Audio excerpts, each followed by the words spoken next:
At least 5 million people are living with Alzheimer's disease. And while most couples are able to take time to celebrate their love during the month of February, it can be difficult for those impacted by Alzheimer's.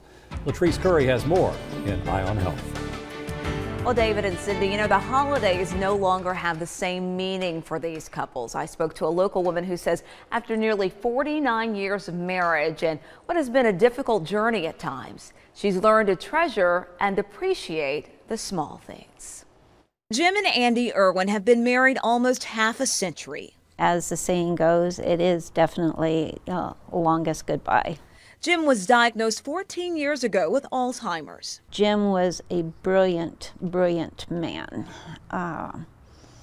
And speaking was his life. But about 3 years after being diagnosed with the disease, Andy says Jim lost the ability to speak and write, with the exception of a few words here and there. You sit back at different times and you cry in a corner. You try not to let them see that you're hurt.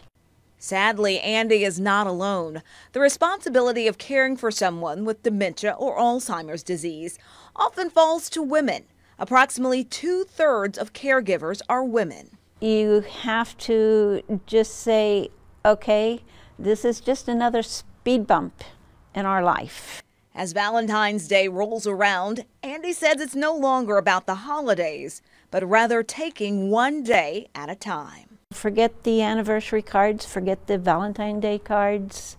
You see them all sitting there in the store and everything, and you know that you're not going to get one. Andy says getting through this journey has been difficult, and it's impossible to do alone. She says one of the hardest things was taking the first step and going to the doctor to see what was going on. Early detection and early diagnosis gives the person with the disease and their caregiver and their family the opportunity to plan ahead. That's why if you notice any symptoms like memory loss that disrupts daily life, challenges in planning or solving problems, or difficulty completing familiar tasks, it's time to visit a doctor. While this can be one of the most challenging and painful times for people, Amy says she tries to encourage families to see the sunshine hidden in the clouds. The opportunity to really focus on the moment. We know that we're only given these moments that we have right here and now. And a disease like Alzheimer's and other chronic diseases really brings that home. Well, there have been some advancements made in the fight to slow down the progression of this disease, but Amy says more research and funding is needed, and so that's the big thing, and they're going to be traveling like they do every year to the state capitol to bring attention to state legislators to say, hey, help us with the funding, help us with researchers, help us raise awareness, because this is something that touches every family. Everyone knows someone impacted by this disease.